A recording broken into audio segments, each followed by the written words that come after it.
gente vai ler do 1 até o 14. O tema da palavra hoje é a palavra se fez carne. Agora vai ter o subtítulozinho. Ajudar o Eric a andar. João capítulo 1.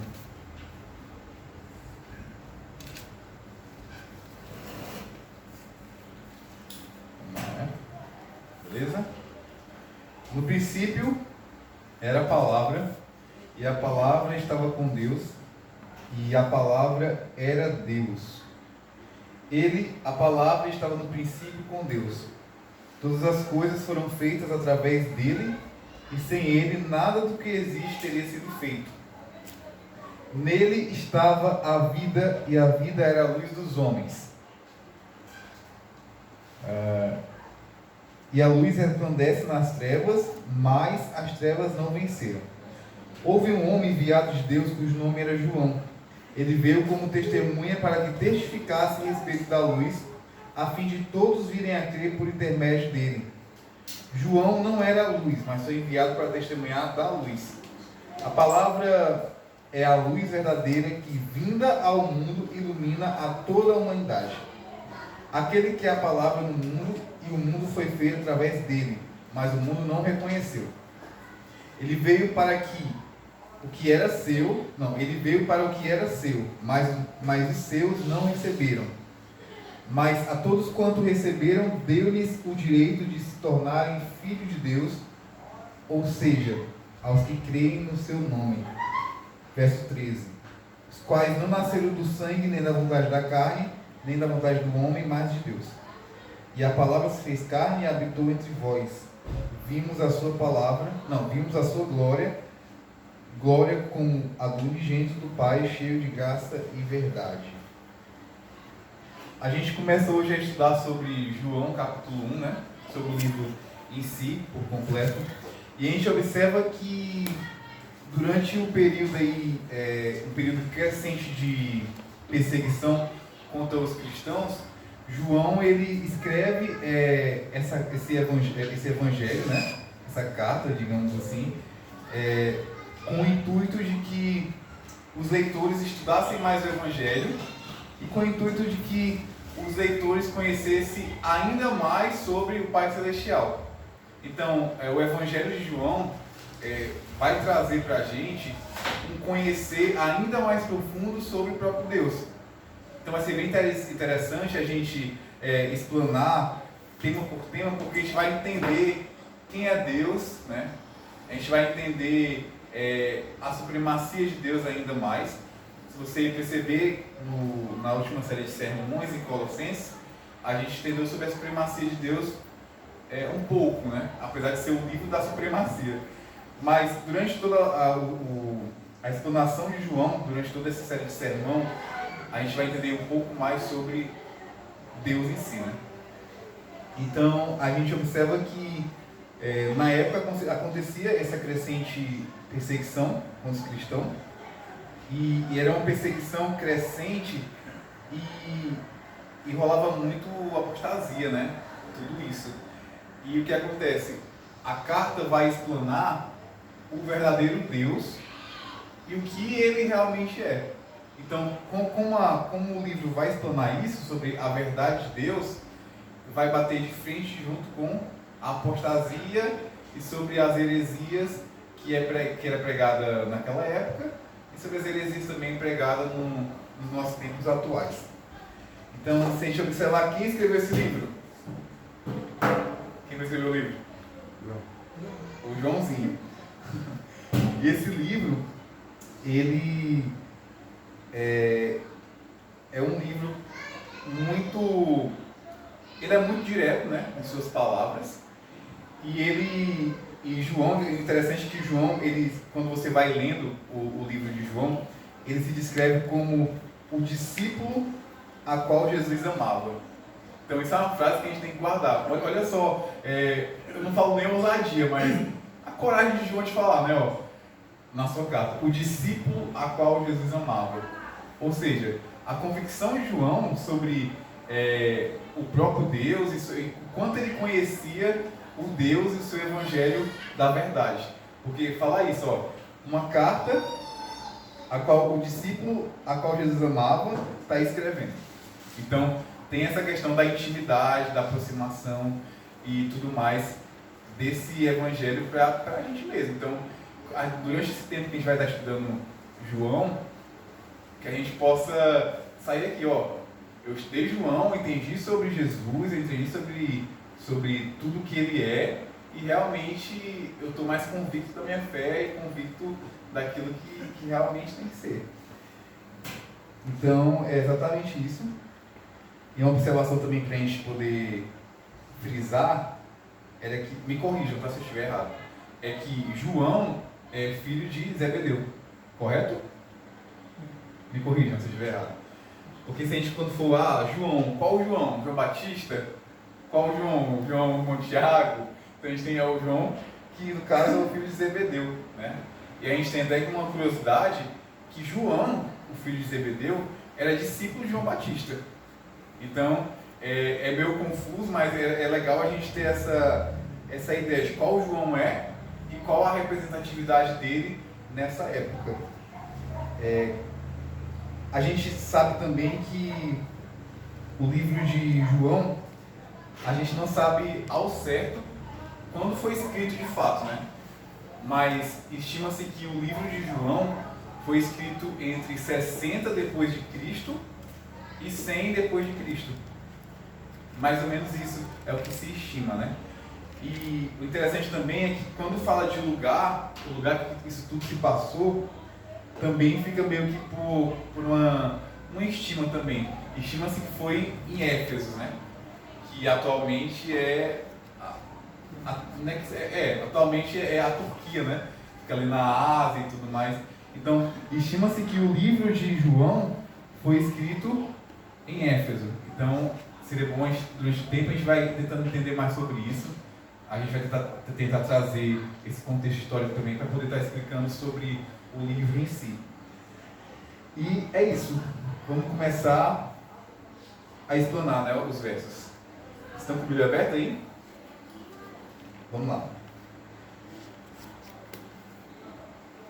Se a gente fizesse pregação em 2 versículos, a gente pregava em 1 e no 2. Já é o suficiente aqui. No princípio era a palavra, e a palavra estava com Deus, e a palavra era Deus. Verso 2. Ele, a palavra, estava no princípio com Deus. A gente observa que no texto tem algumas palavras-chave que João ele se refere quanto à divindade de Jesus, né? Então, a gente vê que João se refere quanto à divindade de Jesus, quanto o Jesus encarnado. Então, a gente vê que João ele está ensinando acerca da divindade de Jesus, e que João quis dizer com essa palavra desde o princípio, se refere claramente na questão do início da criação, né? João ele está afirmando que Jesus já existia antes que houvesse mundo. Aí a cabeça buga, né? Quando eu estava lendo esses 2 versículos, eu levei um de Dark, que dá uma bugada na cabeça. Ó. No princípio era a palavra, e a palavra estava com Deus, e a palavra era Deus. Ele, a palavra, estava no princípio com Deus. Ou seja, quando João fala aqui no princípio, sobre o princípio, ele está colocando em evidência a divindade de Deus. Né? Deus não foi criado, criou. Não, ele sempre existiu. Por isso que veio, no princípio ele era a palavra, e a palavra estava com Deus. Se no princípio ele era a palavra, e a palavra estava com Deus, ele é o próprio Deus. Então, a gente observar que João, ele traz esses 2 pilares, que ele fala sobre a divindade de Jesus e Jesus encarnado, a gente entende que Jesus, ele sempre existiu, e o propósito sempre existiu e sempre vai existir. Então, a gente precisa observar sobre a soberania divina de Deus, mas também temos que observar Jesus como o seu trabalho encarnado na Terra, né? Então, João, ele vai trazer esse ensinamento para a gente. Então, continuando, como eu falei, né?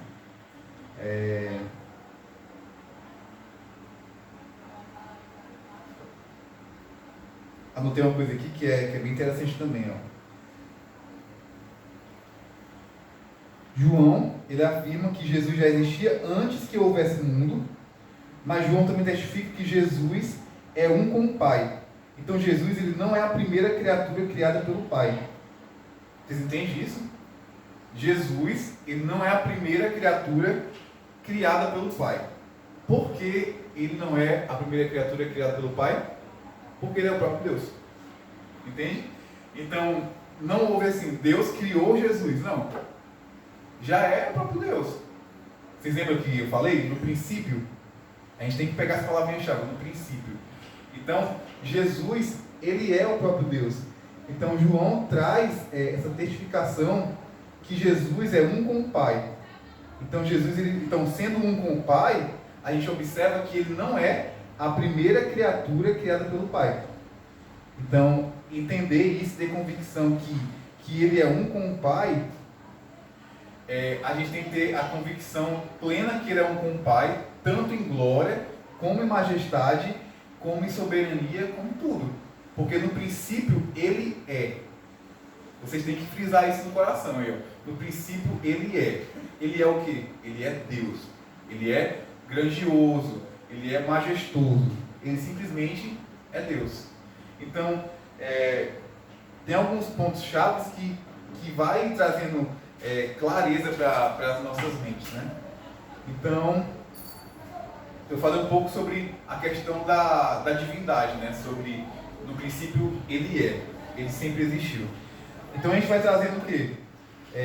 O Jesus homem que nasceu, ele viveu entre nós e morreu na cruz. Ele já existia antes de nós, pois é Deus Filho. Ele é Deus Filho. A gente estudou no Diáspora, não sei se vocês pegaram esses dois temas, o Deus Pai e o Deus Filho. Pegaram? Deus Pai. Então a gente aprendeu no Diáspora que Jesus, ele nasceu, ele viveu entre nós e ele morreu na cruz, né? Mas a gente tem que entender que antes de ele estar na terra, ele já existia. Claro? Isso é claro, né? Então, ele encarnou para cumprir um propósito. Então, a gente, às vezes, eu sei que é muito confuso e é muito difícil também a gente ouvir isso. Mas existem pessoas que acham que Jesus é uma criação de Deus. Entende? Tá filmando, né? Quando eu era testemunho de Jeová, a gente estudou muito sobre a questão da Trindade, né? Então, a gente acreditava que era Deus, Jesus e o Espírito Santo, separado. Então, é muito bom de falar isso, porque tipo, em outras seitas ou religiões, a gente aprende que existe um patamar. Então, a minha vida inteira eu cresci pensando, poxa, Deus, ele é Deus, criou Jesus e o Espírito Santo é uma força. Essa foi a meu aprendizado durante toda a minha adolescência. Quando eu cheguei na igreja e quando eu comecei a ler e entender que era o Deus Trino e que Jesus era Deus, Deus era Jesus e o Espírito Santo também é a mesma coisa, isso fez que minha mente mudasse. Eu me lembro que eu cheguei em casa e falei assim, pai, pro meu pai, né? Eu aprendi que Deus é um só, Deus, Jesus e Espírito Santo. Aí a galera, tipo, desceu alinhada aqui. Não pode, porque Deus é Deus, Deus é Jeová, e depois Jesus e tudo mais. Sendo que, quando a gente vai ler João e ler esses dois primeiros versos, não tem como não tem como duvidar de que Deus e Jesus é a mesma pessoa. Não tem.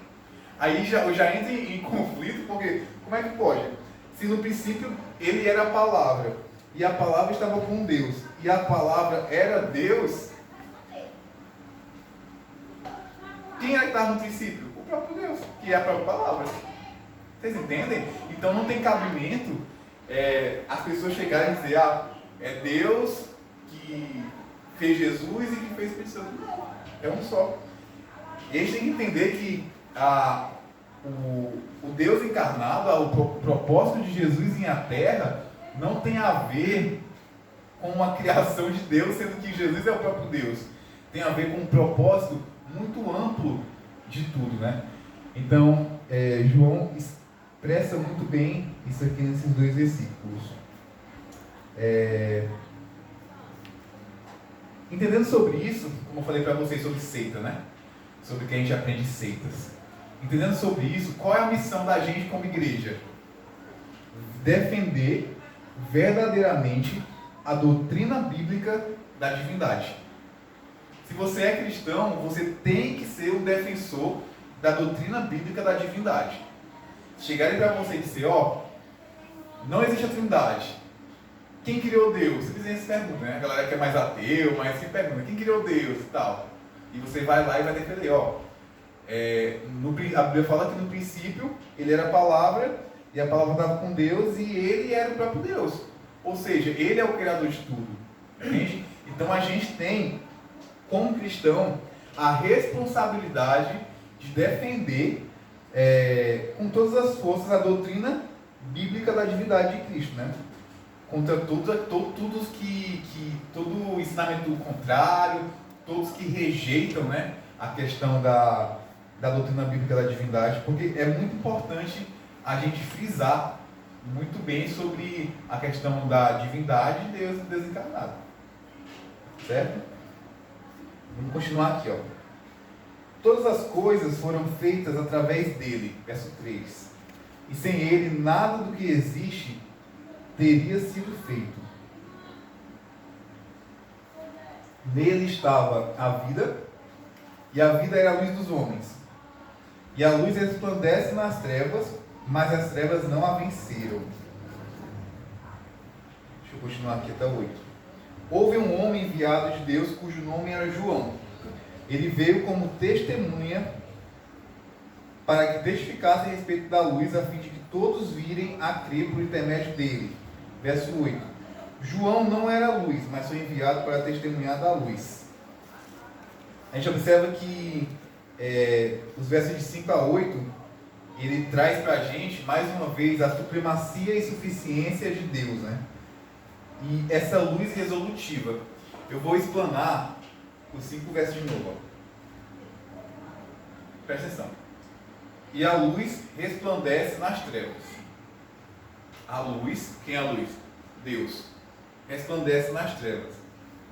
Mas as trevas não a venceram. Não há quem vença essa luz. Houve um homem enviado de Deus, cujo nome era João. Ele veio como testemunha para que testificasse a respeito da luz. Aí entra a questão de que vocês colocaram no lugar de João. João foi enviado para aquele lugar para testificar e trazer a verdade a respeito da luz. Que luz é essa? A luz da palavra. E quem é a palavra? Jesus. Deus. Continuando. Ele veio, como testemunha para que testificasse a respeito da luz, a fim de todos virem a crer por intermédio dele. Ele levou esse evangelho para que todos ali entendessem que a luz que estava ali era o único caminho que tinha para aquele povo. Aí a gente continua aqui, verso 8. João, ele não era a luz, mas foi enviado para testemunhar da luz. Entende? Ele não era a própria luz que chegou naquele lugar, mas ele foi testemunhar sobre essa luz. E aí vem o verso 9. A palavra luz, a palavra é a luz verdadeira que, vinda ao mundo, ilumina toda a humanidade. Aí entra o que vocês falaram. Quem é essa luz? A palavra, que é o próprio Deus.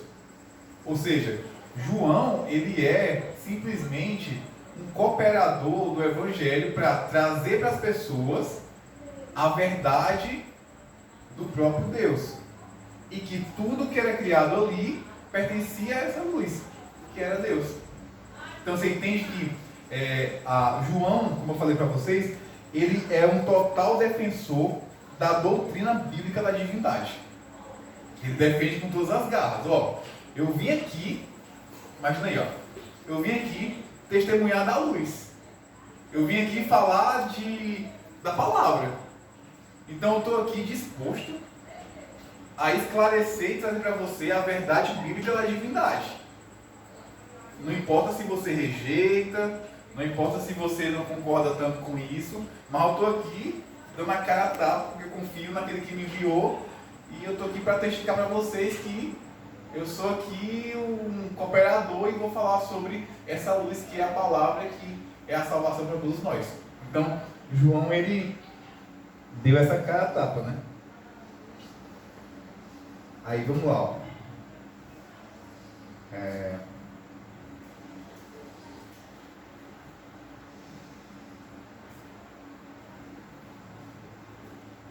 Os versos 5 e 8 colocam em evidência, como toda a Bíblia, a suficiência de Deus e a luz resolutiva que Ele é, sendo também sua própria palavra. Olha só. A luz resolutiva que Ele é, sendo também a sua própria palavra, que é a própria luz do homem. Então a gente já compreende que a palavra, a luz, Deus, ali é uma coisa.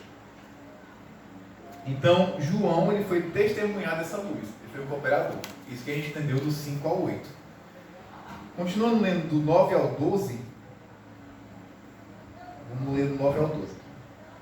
A palavra é a luz verdadeira que, vinda ao mundo, ilumina toda a humanidade.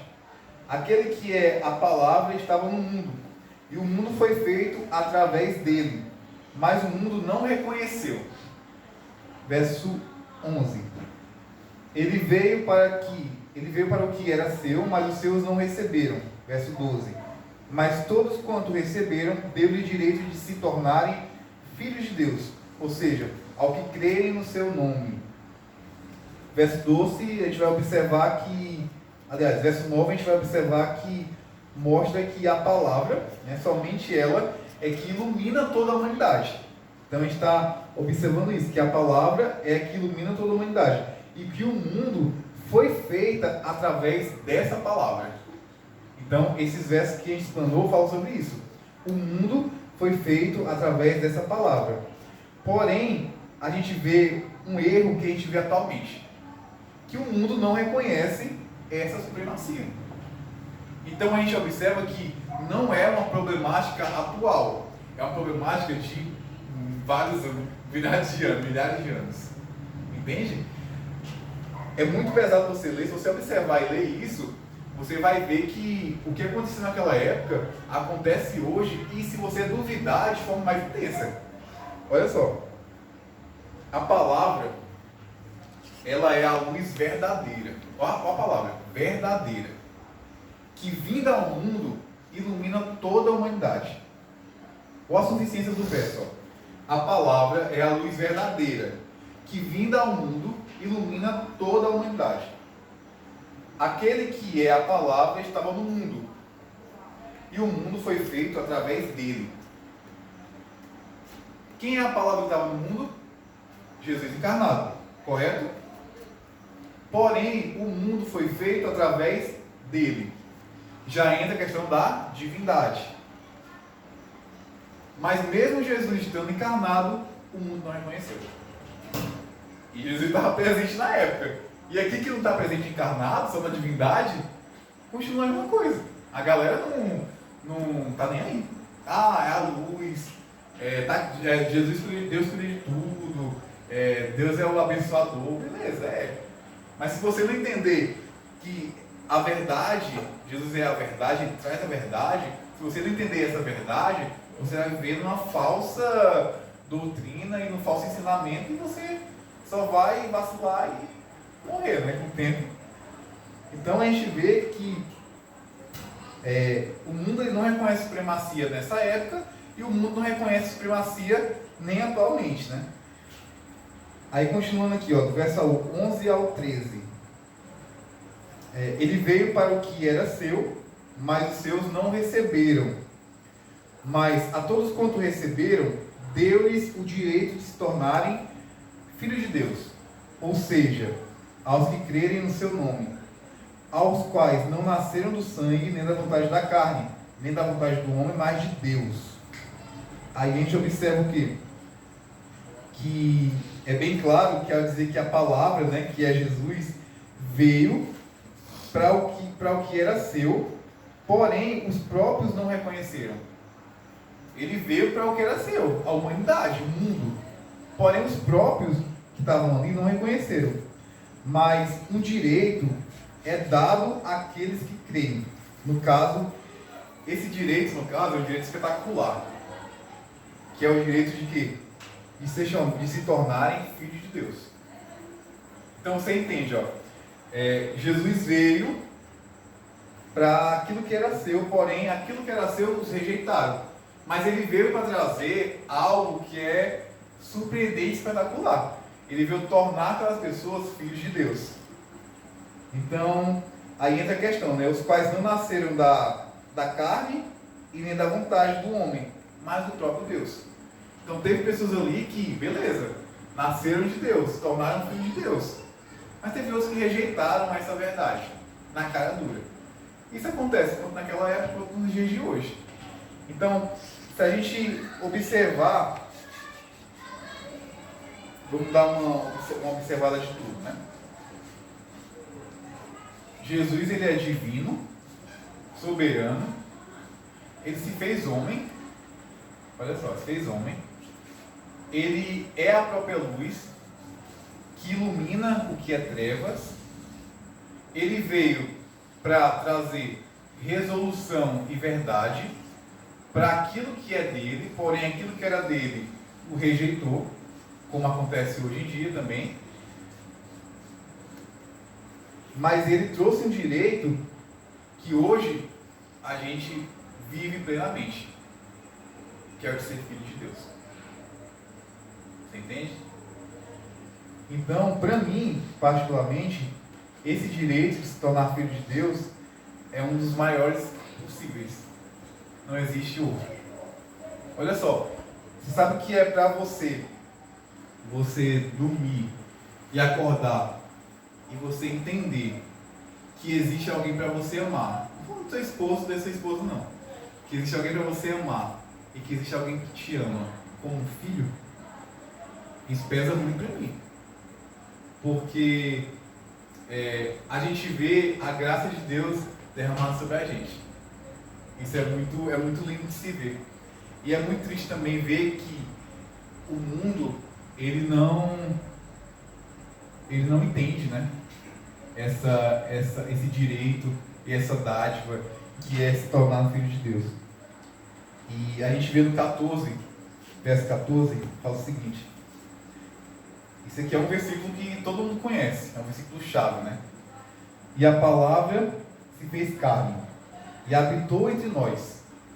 Vimos a sua glória, glória como a do unigênito do Pai, cheio de graça e verdade. Vou ler de novo. E a palavra se fez carne e habitou entre nós.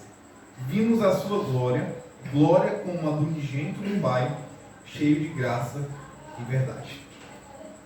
A palavra se fez carne, a palavra foi para o sacrifício, trouxe redenção para a gente, a palavra que foi rejeitada. E se nós estamos aqui hoje, sentadinhos aqui, ouvindo sobre a palavra, vivenciando um evangelho real, é porque foi graças a essa glória, né, essa glória do unigênito do Pai, cheio de graça e verdade, é o motivo da gente estar aqui. Eu não sei se isso me traz um pensamento de, poxa, eu estou aqui, eu vivo com Deus, eu entendo a verdade dele, e isso me basta. Hoje de manhã, eu estava me ensinando a ceia na Alcal, Fortaleza, e eu falei uma coisa que eu tiro para mim. Reconhecer a verdade bíblica, reconhecer o sacrifício de Jesus tem que ser maior do que as circunstâncias e problemas que eu vivo. Se eu coloco as circunstâncias e os problemas acima da verdade de Deus, eu vou viver sempre numa vida metódica e uma vida sempre inclinada ao erro, sabe? Hoje foi falado sobre o divórcio, né? Eles estão com a exposição em Marcos, fala sobre divórcio. E uma coisa que é real é que quando a gente não coloca a verdade de Deus, não reconhece o próprio Deus como prioridade nas nossas vidas, a nossa vida ela desanda automaticamente. Mas quando a gente coloca Deus como prioridade em tudo, a nossa vida ela segue um curso que se chama curso da vontade de Deus. Então a gente entendeu que hoje que Deus sempre esteve aqui. Que no princípio Ele era Deus, Ele era a palavra, e a palavra estava com Deus, e a palavra era Deus. Ele, a palavra, estava no princípio com Deus. Ele, a palavra, estava no princípio com Deus. Ele sempre existiu. Ele é o Criador de todas as coisas. Esse primeiro trecho de João, como a palavra se fez carne, traz a grande supremacia do Senhor sobre tudo, né? Porque Ele não é uma criação. Jesus não é uma criação. Jesus simplesmente é. Aqui estão alguns resultados. Até o Google fala isso aí, que ele simplesmente é. E eu queria que você hoje pensasse sobre isso, né? Como você tem visto Jesus? É uma pergunta que a gente faz muito para novo convertido, né? Quem é Jesus para você? É Deus, é Pai, é meu amigo, a gente ouve muito isso. Mas quem é Jesus para nós de fato? Será que é como as pessoas dizem, né? Uma criação? Entre aspas, que não é criação. Será que é um Deus que supre as minhas necessidades somente? Mas quem é Deus pra gente? Por que a gente entra aqui nessa igreja e senta aqui nesse banco? Antigamente eu entrava muito na igreja para eu ter experiência. Mas eu esquecia que para ter experiência real, eu teria que conhecer o Deus da verdade. Então, eu queria que você baixe a sua cabeça hoje. Eu queria orar por você. E eu queria que você falasse para Deus que o que você quiser, mas algo em específico. Eu queria